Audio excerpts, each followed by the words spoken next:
최근 대만이 사상 처음으로 림팩 훈련에 참가한다는 소식에 중국의 신경이 곤두서 있는 상황입니다.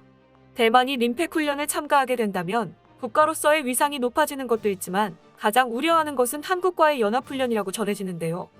특히 한국의 잠수함 운용 노하우를 대만이 배워갈까 노심초사한 반응을 보이고 있습니다. 반면에 대만은 꼭 림팩 훈련에 참가해 한국처럼 비핵 잠수함 강국이 되기를 바란다며 한국과의 연합훈련을 기대하고 있는 모습입니다. 이에 중국은 대만을 압박하려고 전투기를 대만 해협에 보냈는데 뜻밖의 대만 전투기와 조우하는 등 공중전 양상이 벌어졌는데요. 어떻게 된 일인지 자세하게 알아보겠습니다. 림팩은 환태평양 훈련으로 2년마다 열리는 세계 최대의 국제 해군 훈련입니다. 전현직에 있는 한국 해군 장병들은 림팩에 참가하게 되면 선진적인 무기체계와 연합훈련을 통해 배울 것이 많기 때문에 많이들 지원하고 있습니다. 특히 올해 열릴 림팩 훈련은 좀 더 특별한데요. 미국과 중국이 세계 패권을 두고 경쟁을 펼치는 상황에서 조 바이든 미국 대통령이 역대 가장 큰 규모로 환태평양 연합 군사훈련을 실시하겠다고 발표했는데 거기에 대만 해군도 포함되어 있었기 때문입니다. 미국 유명 뉴스 CNN은 조 바이든이 서명한 2022년 국방수권법에 포함된 림팩 훈련에 대만을 초대해야 한다는 소식을 발표하며 중국의 강압적이고 공격적인 행동에 맞설 수 있게 대만을 도우려는 의도라고 밝혔습니다. 미국은 대대적으로 대만의 림팩 참가를 홍보하며 중국에 대한 압박 강도를 높이기 위한 것이라는 것을 숨기지 않았습니다. 림팩 훈련에 대만이 참가한다는 소식이 공개적으로 보도되자 중국은 분노를 표출함과 동시에 우려 섞인 반응을 보였습니다. 중국 관영 매체 환구시보는 이런 미국의 대만 초청 사실에 대하여 동맹국의 충성 테스트를 강요하지 말아라. 이 훈련은 중국을 괴롭히고 힘을 과시하려는 군사적인 쇼라고 말했고 미국이 대만을 이용한 것과 엄청난 군비를 앞세워서 중국을 압박하려고 한다라고 강력하게 비난했습니다. 중국이 대만의 림팩 참가에 이렇게 예민한 반응을 보이는 것은 대만이 이번 림팩 훈련을 통해 국제사회에서 국가로서 인정받는 것도 있지만 전문가들은 대만이 한국과 연합훈련을 진행하는 것에 대해 중국이 크게 우려하는 것으로 예측하고 있습니다. 실제로 한국은 림팩 훈련에서 민폐 국가로 분류되고 있습니다. 하는 훈련마다 표적을 조기에 명중시켜 뒤에 대기하고 있는 국가들이 사용하지 못하게 하는 것과 엄청난 기량으로 인해 재래식 잠수함 하나로 미 함대를 격파하는 등 믿을 수 없는 성과를 내 다른 참가국들에게 상대적 박탈감을 안겨주기 때문입니다. 이렇게 우수한 한국의 잠수함 운용 능력은 전 세계가 부인할 수 없는 사실인데요. 중국은 얼마 전 로이터 통신에서 한국이 대만 잠수함 건조를 비밀리에 돕고 있다는 소식과 함께 대만이 한국 잠수함의 운용 노하우를 배우고자 림팩에서 한국 해군과 함께 연합훈련을 할지 곤두선 반응을 보이고 있습니다. 환구시보 사설에서는 대만이 어떠한 방식으로든 림팩에 참여하게 된다면 이는 한국 등 여타 참여국들을 곤혹스럽게 만들 수 있다는 관측을 내놨습니다. 중국은 대만의 훈련 참여를 거부하도록 한국, 말레이시아, 인도네시아, 필리핀 같은 전통적인 아시아 참가국을 압박할 것이라고 강력하게 말하면서 어떻게든 대만과 한국이 만나지 못하게 할 것이라고 반발하고 있습니다. 특히 한국은 최근 재래식 잠수함으로는 거의 최강의 잠수함을 가졌다고 해도 과언이 아닙니다. 얼마 전 한국은 보산 한창 5급의 재래식 잠수함 최초로 6개의 수직 발사관을 탑재해 주변국들의 간담을 서늘하게 하는 것과 배치2에서는 10개의 SLBM을 발사할 수 있는 잠수함을 건조 중이어서 중국 입장에서 한국의 잠수함은 굉장히 위협적입니다. 여기에 핵잠수함이 위협적이긴 하지만 핵잠수함과 다르게 디젤 잠수함은 굉장히 조용한 것으로 알려졌는데요. 특히 한국 잠수함은 그 소음 정도가 여타 다른 재래식 잠수함보다 적은 것으로 파악돼 중국 음파 탐지기로는 한국 잠수함을 탐지하지 못할 가능성이 높습니다.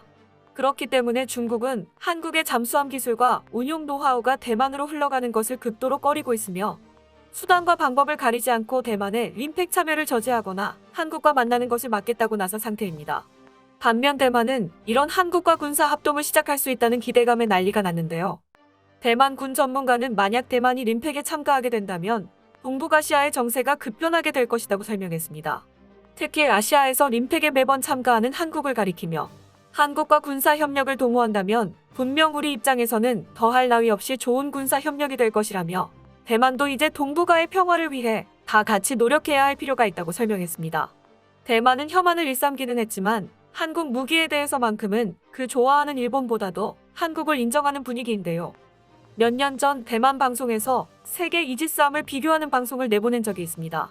대만 방송에 출연한 군 전문가는 1위부터 4위에 해당하는 이지스함을 소개했는데 4위에 중국 공호이디, 3위에 일본 야타고급 구축함, 2위 미국 알레이버크급 구축함, 그리고 대망의 1위에 한국 세종대왕급 구축함이라고 말했습니다. 대만 군 전문가가 한국 세종대왕급 구축함을 세계 최강의 이지스함이라고 한 것에는 이유가 있었는데요. 세종대왕급 구축함은 미국의 알레이버크급 구축함 개량형을 기반으로 설계되었지만 세종대왕급 구축함은 미국 구축함보다 강하다고 설명하면서 거기에는 한국이 직접 개발한 수직발사관 때문이라고 설명했습니다.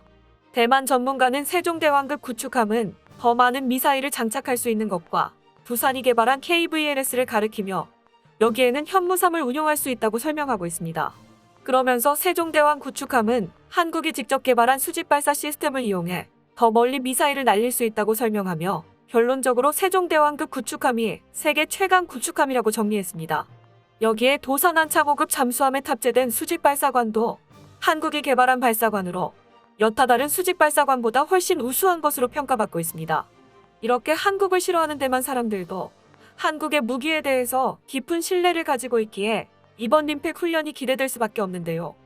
그렇기 때문에 대만은 옵저버 자격으로라도 어떻게든 림팩을 참가해 잠수함 운용 노하우를 배워오려는 것으로 해석됩니다. 그런데 일각에서는 대만에 아무것도 주어선 안 된다는 여론이 일고 있습니다. 대만은 첨단 산업이 발달한 것과 험나라임에도 불구하고 해상력이 유독 약한 것으로 드러났습니다. 이는 과거 한국과 무기 계약 과정에서 문제를 일으켜 벌어진 일이라는 것이 밝혀져 화제가 되고 있습니다. 최근 커뮤니티에서는 과거 한국과 대만의 무기 거래에서 대만의 불성실한 자세가 집중 조명되고 있습니다.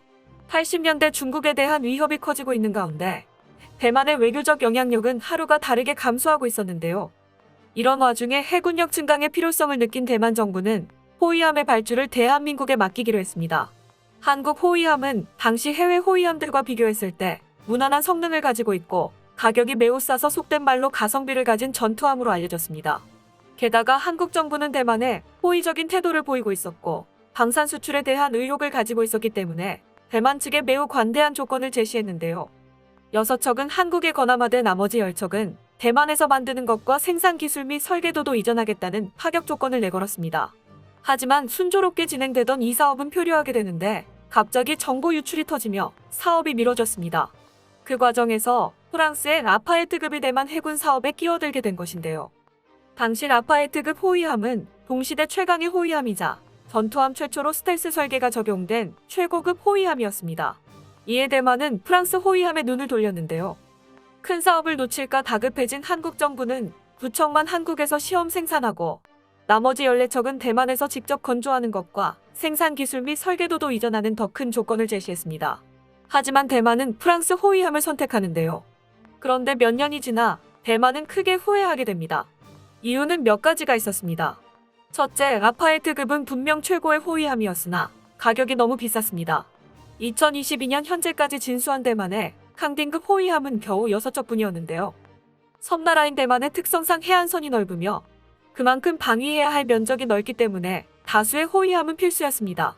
그러나 라파에트급은 너무나 비쌌기 때문에 그 수를 충분히 도입할 수 없었습니다. 설상가상으로 대만 정부는 라파에트급을 온전히 받아오지 못했는데요. 프랑스는 당시 중국과 대만 사이에서 양다리 걸치고 있었다는 사실이 밝혀졌으며 고질적인 프랑스 무기 판매 갑질이 시작됐습니다. 이에 따라 프랑스는 거대한 무역시장인 중국에 진출하기 위해 대만과 외교적 관계를 끊는 것에 더해 무기도 차츰차츰 판매를 안 하게 됐는데요. 프랑스가 중국 시장 접근에 차질을 빚게 되자 꼼수를 부렸는데 선체는 주되 내부 무장은 대만에서 알아서 설치하라고 한 것입니다. 기술도 없고 어디 가서 프랑스 호위함에 맞는 무장을 구하는 것도 하늘의 별따기였습니다. 결국 대만이 선택한 것은 어떻게든 미국제 무기를 구해 장착시켜 운용하는 것을 택했는데요. 문제는 선체와 무기가 서로 호환이 잘 이루어지지 않다 보니 본래의 성능에 전혀 미치지 못하는 결과를 가져왔습니다. 심지어 그 선체조차도 계약에 따라 프랑스에서 건조하다 보니 기술 도입 및 설계도조차 가지고 있지 않아 무장 탑재에도 문제가 많았습니다.